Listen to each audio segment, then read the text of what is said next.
Hello दोस्तों, मैं हूं सीए समी अहमद और आप सभी का मेरे यूट्यूब चैनल पे स्वागत है।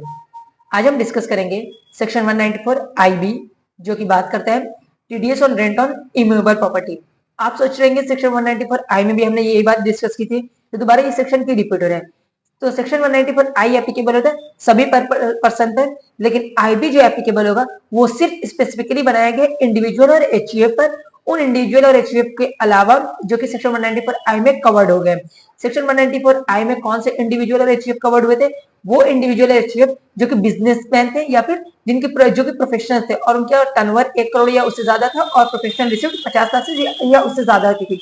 उनके अलावा जितने भी इंडिविजुअल और एचयूएफ थे वो सभी कवर्ड हो जाएंगे सेक्शन 194 आईबी के अंदर। पेई कौन होगा? कोई भी रेसिडेंट पर्सन हो सकते हैं।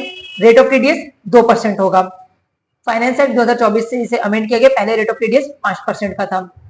यहाँ पे इंडिविजुअल रेशियो के लिए कुछ एग्जेम्पशन दिए गए इस सेक्शन में कि मतलब वो टीडीएस है उनके ऊपर बर्डन ना बने, तो इसमें उनको एग्जेम्पशन दिया गया कि वो जो भी प्रॉपर्टी रेंट पे लेंगे अगर उसका रेंट 50,000 रुपए पर मंथ तक का है तो कोई भी टीडीएस नहीं डिडक्ट करना है। वहां पे 194 आई में हमने देखा था कि एनुअली हमें देखना है कि रेंट हमारा कितना होता है, लेकिन यहाँ पे इनके लिए है कि पर मंथ का रेंट देखना है। अगर 50,000 रुपए पर मंथ से कम का रेंट है तो उन्हें कोई भी टीडीएस डिडक्ट करने की जरूरत नहीं है। अगर उससे ज्यादा का है तभी उनके ऊपर सेक्शन 194 आईबी के प्रोविजंस एप्लीकेबल होंगे।